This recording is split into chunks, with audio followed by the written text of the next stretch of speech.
I have a friend mwenye aliniambia kwamba kama si drugs sahi hangekuwa na exist. There's a period this guy was so fucking depressed, alafu hizo family issues, then he had to swipe on to drugs ndio like he specifically told me kwamba kama si drugs sahi kifesi mimi singekuwa na exist.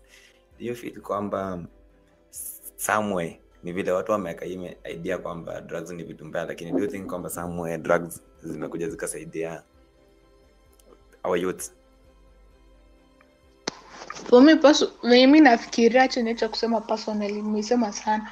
See, mimi naona like huyu alikuwa na depression, alikuwa anataka kitu like ya kumshikilia, like